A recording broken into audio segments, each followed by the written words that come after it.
I am here with Rich Rare Breed Hale coming off a huge win over at RUF 39 where he headlined the event. And this is the Road to One heavyweight tournament. The winner gets $100,000 and a contract with one championship. He's coming off a first round TKO over Eric Lunsford in the main event of RUF 39. Talk to me about that fight because it was absolutely insane. No, it's super interesting. Like I said, my lady made me watch it after the fact because I get extra critical. I can't help myself. You want to be the best, right? And it's the first time I've actually been struck. I think I got some stitches on the eye. I'll take it all day. But it is definitely the first time I've had somebody like bring something to the table. So that was like super awesome, super nice. All I look forward to everything is let's finish this tournament and make things happen. 100%. And we kind of expected this from Eric, right? He's a very fast starter. He's never been out of the first round, and he generally puts guys away. I really think the biggest advantage you had over anybody in this tournament, let alone anybody on the card, is your high-level experience. Yeah. I give a lot of respect to Eric, to be honest with you. He brought table in all my time. He brought some hands. I had some time off, mind you. But irrelevant for that, he brought the fight. I loved it. And by the end of it, like that's why I picked him up off the mat and was like, hey, don't matter. We win some, we lose some, no matter how you do this stuff. Hey, you gotta be proud of yourself. You know what I'm saying? Like it's what we do for a living. And then we were like really happy to share the cage with him, to be honest with you. And it was like felt very good as a fighter. It's not just about we fight our own battles, we fight everything that we fight.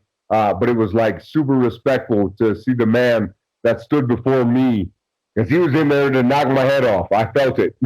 Trust me, I felt it. And you're not gonna put me down that easy. Sorry. You got nothing to apologize for, man. You toughed out that early storm that Eric was definitely going to bring, regardless of who was standing across the cage from him. That's just his style. He brings the fight. Right. I mean, he throws big shots, big power, and he gave you a lot to think about there. In the first couple minutes of the fight, but you. Like the G you are, the warrior you are, you turn things around and, you got the first round finish. And, in RUF, there was only 3 decisions on this ginormous card. I mean, this thing was absolutely stacked. Only 3 decisions. Beautiful. It made me so happy. After all the COVID, it was a perfect card. Everyone wanted to bring it out. Screw that. We finished tonight. Yeah, not a lot of finishes on the card. And it kind of set us up for this main event where, you guys had to live up to the expectations of the rest of the card. And it's the big boys. You got to bang your swag. It don't matter. We gotta put it out and whatever. I took a lot of respect to that. In all honesty, I knew I was going out, especially after my time off, stuff like that. But we're coming out swinging. I didn't throw a lot of hands, but I know my hands. When I throw them, they're lethal. So it just was a weather the storm from him and then finish the way I finished. No matter. Be smarter. Put in your time, put in your effort. Does it make sense? Absolutely. It makes sense. And, this is like 2 fights in a row where you're coming off an extended layoff. Your last fight being at RUF 36. I believe that was 2019. 2019, October 13th, 2019. I don't forget, trust me. Yeah. So that was an extended layoff, a little bit longer than this last. A way longer extended layoff. That was a 5-year extended layoff. That was for my baby girls. Hey, sometimes you got to take care of family. You got to take care of the important things. Family comes first, and then you finish your dreams, right? Can't be selfish. I mean, you got to be selfish, but you can't be that selfish. Yeah, and I mean, it seems like it's paying off. You're now with 2-0 since your return. Yeah. The first cage. Yeah, buddy. I never heard until he said it. I'll tell you this right now. Jeff Way, when he said that, he was like, I'm undefeated in the rage or in the RUF cage. I was like, I never really thought about it like that. I was like, okay, I like that. I like the ring to it. I like the way that sounds. Well, the first fight against Dale Soapy was a badass fight, and you headlined that card as well. And then this one, it's a completely contrasting of styles, right? Dale Soapy was kind of just looking to counter, as to where Lunsford was looking to bring the heat and bring the fire. Take my fucking head off. I give him mad props, mad respect. Nothing but the best of that dude. 265 pounds. Take it to the face, but you go, hey, bring the best you have to bring to the table, and let me show you why I'm the rare breed. Well, so this kind of sets you up for another round. I mean, there's no two ways about it. You move on to the second round of RUF's one road to one. There you go. That's what it's fucking called. Road to one, baby. That's why I have it on the back of the shirt. You gotta answer that door. Okay, so this is a pretty interesting tournament, and we understand, we're all professionals here, we've been doing it a long time, right, that the bracket isn't going to stay together the way that it was put together. We've got not just injuries and, shit like that, but we also have COVID that we have to worry about, unfortunately. As fighters, we're working through this shit. Exactly. So what do you think? How do you think this tournament is going to play out? Do you think that the guys that are winning early on are going to make it through to the later rounds, maybe the semis and the finals? What do you think? I think I'm not concerned about any of that. I look forward to getting my $100,000. I'm being honest with you, not to be a dick. I'm watching the song and dance with everybody else that's involved, and I go, "That's cute. Enjoy your short time, but at the end of the day, I'm going to do what I need to do." It's 4 fights. They're concerned about creating their own brand. I've already created my own brand. I've been in this game for 14 years. And everybody goes, I fucking might be old. Yeah, you know what? You're going to find out today. That's why I give mad respect to Lunsford, because he even said, "Yeah, you're a tough son of a bitch." I came out and he brought the best to the table, and he goes, "Yeah, you're still tougher than I thought." That's where it matters. Let's go. Let's fight. Let's finish this. Let's take this all the way to the end and go, cool. Give me my $100,000. Rick Franklin, thank you for accepting me in this tournament. You made the best bad decision of your life. Thank you. That's how I genuinely feel. But, well, with this tournament, right? It's nothing but big dudes trying to take your head off. And you were an early favorite. As soon as everybody found out you were in this tournament, everyone's like, "Oh, well, shit." A lot of the consensus was, "Why are we having this tournament? Might as well just give it all to Hale." No, see, nothing's ever given. And screw that. You give everything to these young gentlemen that are stepping inside of this. I don't give a caca. Excuse my language, but manners and respect to these men that step inside this cage. My hat goes off to them. I don't give a shit. I've been in this for a minute, and I still give it up. The same with Lunsford, everything else. And you've got to give these men respect no matter what. Nothing's ever given to you. Doesn't make sense. You still got to fight. As you've seen, right? I got rattled. I got rocked. Right? I could have lost that shit. Didn't. But still, could have happened.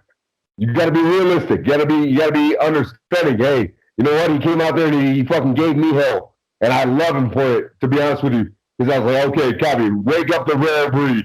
Please do me a favor. Wake the sleeping beast, because it's been too long. That's what I needed right after COVID, right after everything else. And I was like, oh man, this is gonna be so great. I look forward to everything, every opportunity that I have, and will pay my respect. And I don't know a better way to say it. You gotta love it. I love the sport. I love what I do. This is my day job, man. Best shit in the world. Well, hey, man. All respect to Lunsford for getting in there and mixing it up with one of the baddest dudes on the planet. But all the props, the kudos, everything goes to you. You got it done. You weathered the storm. You got in there. First round finish. Great way to start off this heavyweight tournament. I mean, favorite part. I hated it. Not to interrupt you, but I hated it when I fought against Soapy. I hated the fact that I went to decision. I'm not a decision guy. I don't leave it to nobody else's hands. I finish the shit myself. But I had a little bit of questions going into that fight, and I'm happy that I brought it to like the forefront. Now let Rebbe do what Rebbe does. Let's finish this. I was like, hey, don't give a shit. Let's go out, bang him and swing him. If he's either knocking me out or I'm gonna knock him out. We'll figure it out one way or the other. I was proud of myself. Very, very proud of myself. This was for the kids. This was I tried to like tell my little ones, you know, what's important is to, no matter what, is fight through. Go out there and give it your best. Nothing else matters. Like you're good. Just bring it to the table. Bring the best you to the table. Nobody else should be able to touch it. Yeah, and that's kind of a message that I give to a lot of the younger guys that are coming up in the sport. You know, some of these guys, especially the amateurs, you know, they take a couple losses and they get discouraged. And, you know, it's tough, you know, to take a loss, whether it's amateur or pro, it all feels the same, right? So I try to tell these guys, you know. It hurts the same, damn straight. I saw it after the, not to interrupt again, I apologize, I'm bad with that shit. My bad. You know me right now. But it's, I saw, what was the cat for the 205, fought for the light heavyweight belt. It was Brooks Callahan. He came back, he was extra hard on himself, and I go, you know what, let it hurt now. Let that shit hurt. It's gonna hurt, no matter what you do, especially having a belt and everything else, that shit's gonna hurt. Because nobody likes to lose. If you like to lose, you're in the wrong sport. Does it make sense? And so he did really, really well, in my opinion. He brought it backstage, gathered himself, acted like a true champion, in my opinion. And so I'm like, I look forward to watching this cat fight again. Because I'm like, oh, let's see what else he's going to do. You might lose the belt, but you didn't lose who you are. You didn't lose your fighting spirit. Nobody can take that from you. Does it make sense? So I was like, yeah, keep on with what you do, and let's watch you retain that, like get it back, and go and fight for the next level. And it's like makes me happy. Good to see. It's weird to interact as where I am, when I came from, in the background of like the locker room, to see the other guys and how they prepare for fights and stuff like that. And you know me. Well, I just nap, man. I'll nap until it's my fight time. Then I warm up, and I can't help it. Like that's the big also. Let the bear do what he does. I hibernate, and then I come back, and I'll bring it to the table. Don't worry about that. Just let me nap, and then feed me something, and then let's go. 100%, 100%. And I do agree. Brooks will come back a better fighter from this. Usually, that's what happens when you come off a loss. You know what I mean? You come back a better fighter, and you've been through the trenches. You've been, you know, on the big stages. I mean, this was a big fucking deal for Arizona MMA, buddy. And that's what I'm talking about. Arizona right now. It feels good to be the face. I come from Cleveland, Ohio originally, but I don't give a shit. I'm an Arizona boy. I am proud, and I'm screaming for our state. Like, it makes me really, really happy. Now I get to represent. I didn't feel it when I was with Bellator and that stuff, but now it literally, they're like, you're going to be one of the only Arizona boys that's in this. And I got a few others, and I see them. I still see you. But you roll in your head, you go, all right, let's do this. Let's take this off the charts for Arizona. Let's do this big time, because I know I can make it happen. Yeah, and you know, this is the second time that the RUF promotion here, based out of Arizona, has entrusted Rare Breed in this main event. That's got to, you know what I mean? That's got to tell you something too, right? Right. Well, the first one I disappointed myself. I don't think it was a disappointing fight. I went out and did what I needed to do, but it felt better this time, if it makes sense. Like it was really like I thought it was. I watched all the guys come back and the wins and everything else. It was like it was first round finishes and TKOs, and I was like, oh, we got this all day. I'll give it up to Eric though. He brought it, and like he's got my respect for sure. But the better man that day, you know, that's what you got to go for. So I've got nothing bad to say. I'm not gonna be that wild man. I'm gonna be extra loud, but it just it felt good. It felt good. Like I did right by the state, did right by myself, by my coaches, and whoever you want to put in front of me next, let's go. I dare you. That's the best thing I can say. I have respect for you, but I dare you. Whatever you think you're going to bring to the table, I'm going to hit you. And you can hit me as much as you want to. I ain't going down. You'll realize this. Where breed is, man, I don't give a shit. You hit me with everything in the kitchen sink. I ain't going down.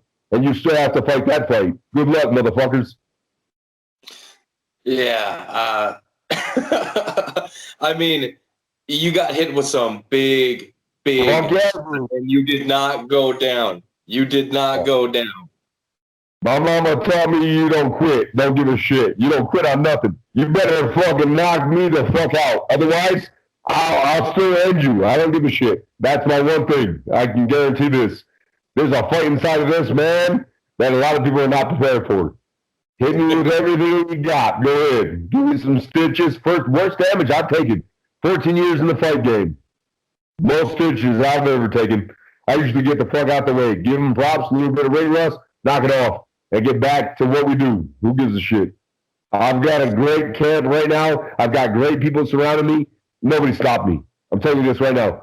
Right now, right here, right now. Nobody stopped me. Road to one is the road to rare breed, baby. Don't give a shit. Well, I tell you what, man.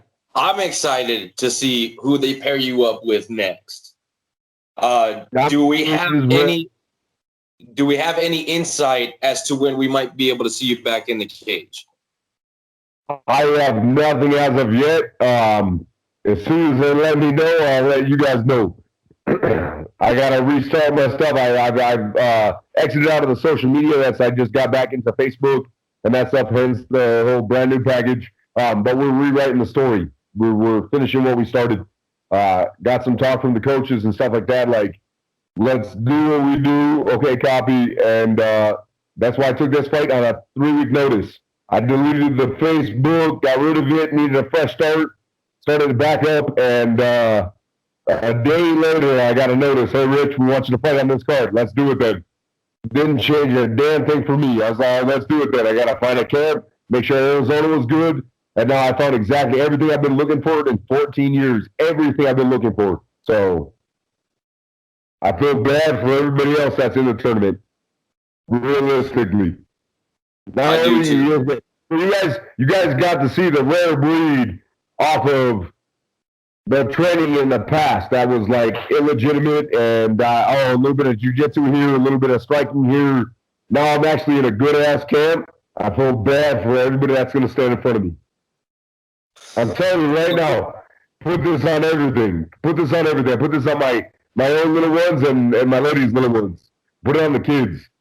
You're about to see some shit that you're going to go, what in the world is happening? You thought the inverted triangle was going to be like the end-all be-all? Nah, that was just the start. We're just scratching the surface.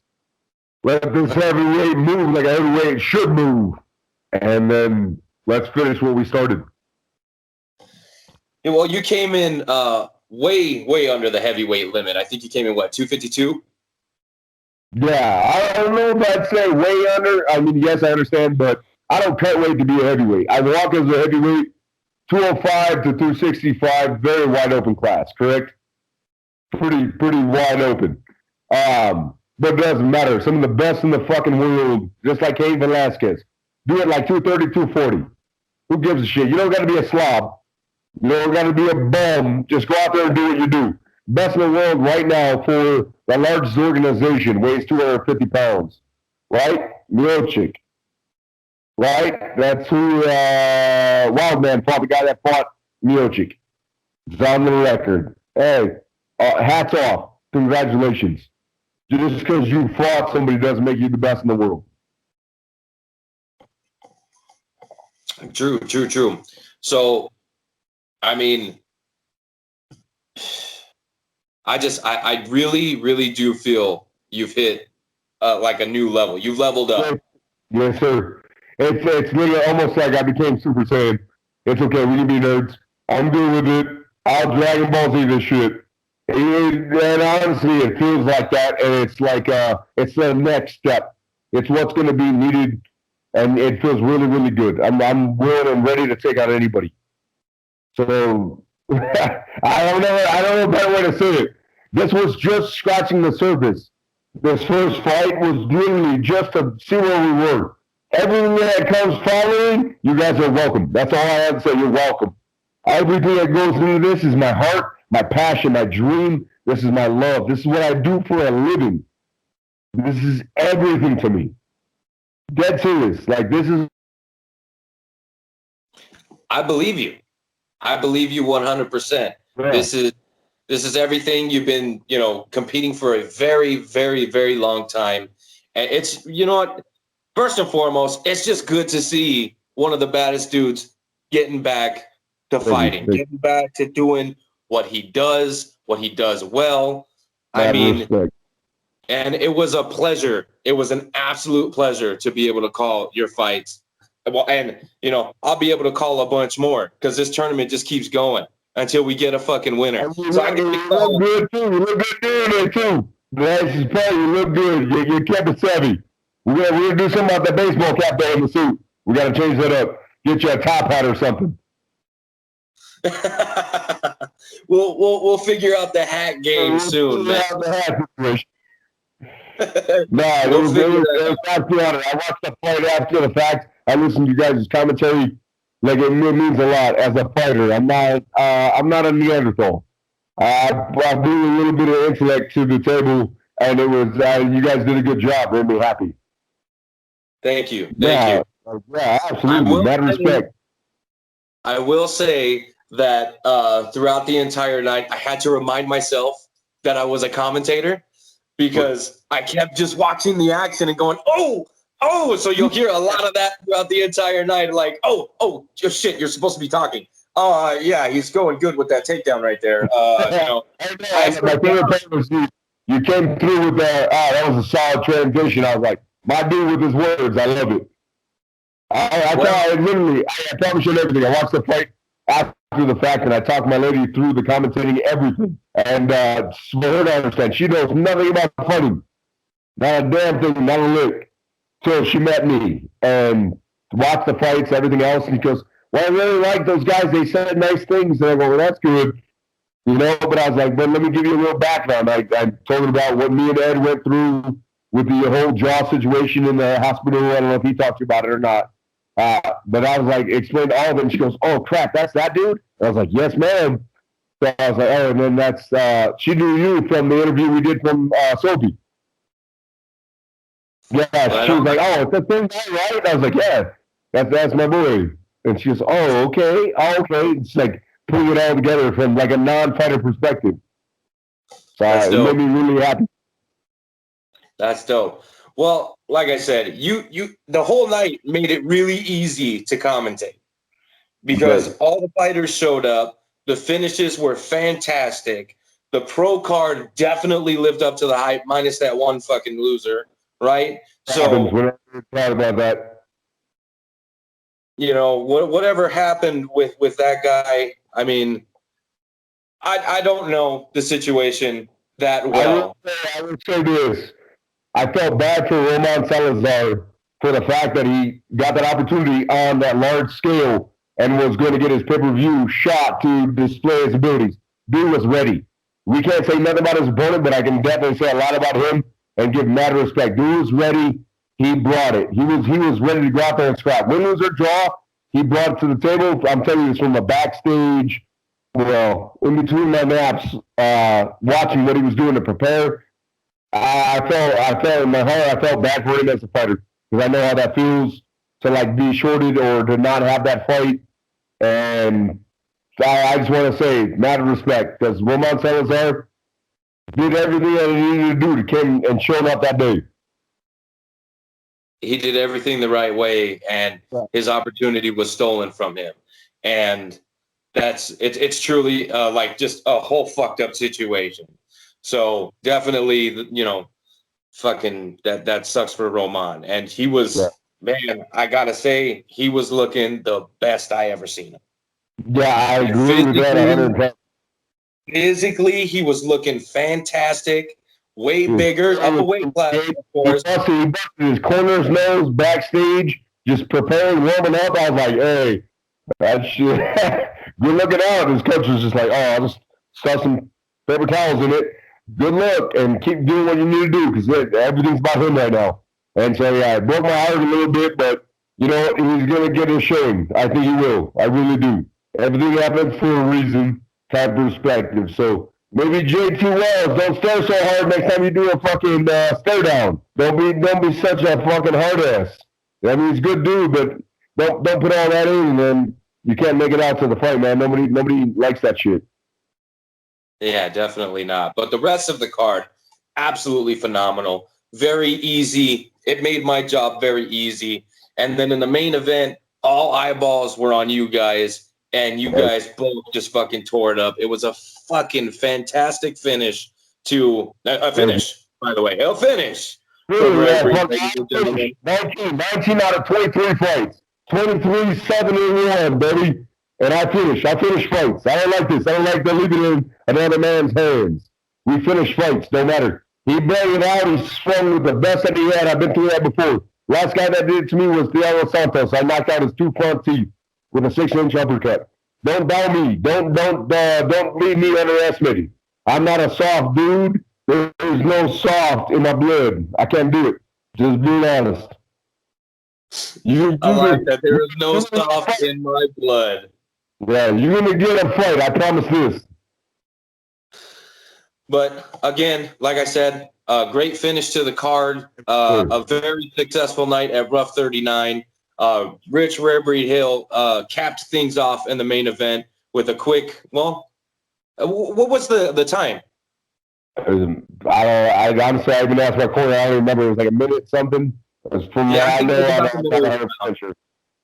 Yeah, I think it was probably about the middle. That shit, to be honest with you, I don't know. Who gives a shit? Finish is a finish. This is true, whether it's in the first round or the last second. Yeah, as long as you finish the fight. Which is what we get from Rich Rare Breed Hale. So I want to thank you for jumping on here. This has been a fucking blast. I've had, the most fun in one of these that I've had in a long fucking time. You never disappoint, whether it's interview, just shooting the shit backstage, or in the cage. You're going to get an experience with Rich Hale. Yeah. So I want to give you as much time as you'd like to thank whoever you want. Sponsors, training partners, whoever, man. Take the floor. I just going to say, hey, big shout out to literally my lady has been the biggest stronghold for myself. With support and passion and love, a lot of things can happen that you don't believe, man. I went through a rough road on things. It's not a sympathy story. This is not no regrets. This is no shame, no nothing. But I love the fact that I'm gonna give it up to UKF. That's Ultimate Combat Fitness. Nothing but great dude. Javier Torres and Renee Leon. Dudes took me on in 2-week notice and said, "Let's do it, Rich. Let's see what the Rare Breed has to offer." And so we made it happen in a short notice. I was without a camp. I was without any backing, any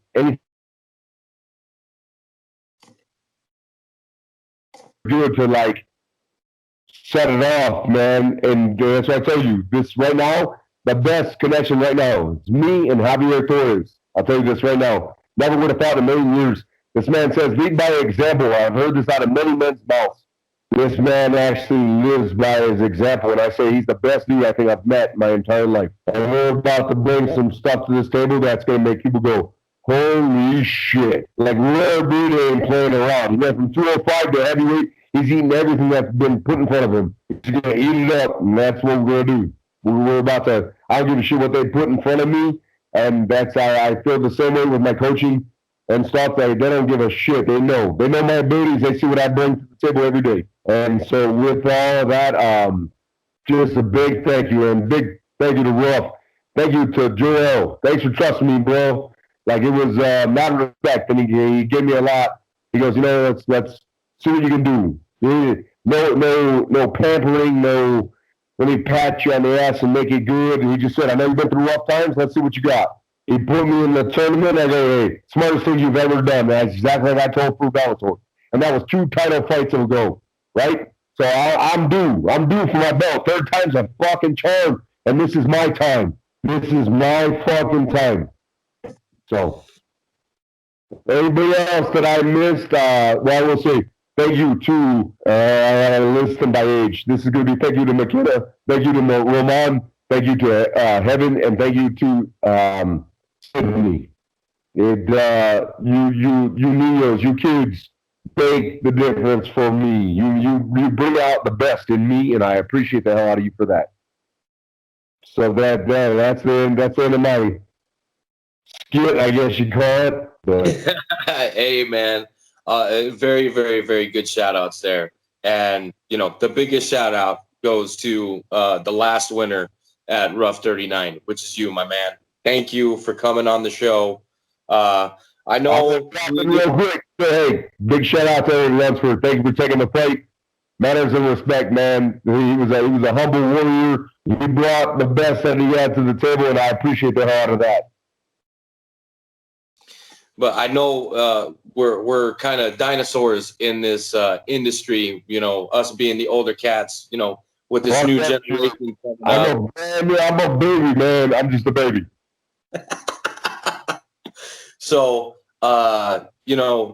big cats like you don't have to come on little shows like mine. So I really do appreciate you coming on, giving me the time, letting me commentate your fight, letting me interview you multiple times. It's always a pleasure having you on my show. You never disappoint. It's just always an honor, man. Manners and respect, brother. Manners and respect. Appreciate the hell out of you. Big time or small time. You're a big fish in my book. Thank you, sir. Thank you. Absolutely. Well, as soon as you get round number 2 on RUF's Road to 1, let's do a pre-fight. Let's do a fight night. Let's do a post-fight. You know what I'm saying? Over here so you guys can actually see me. So I do apologize for the bad lighting. I try to crack the windows, but hey, turns out that the sun goes down in the desert. My bad. It's all good, brother. It's all good. We dinosaurs in this game, so everybody's gonna stick around because they know you're right. I appreciate you, man.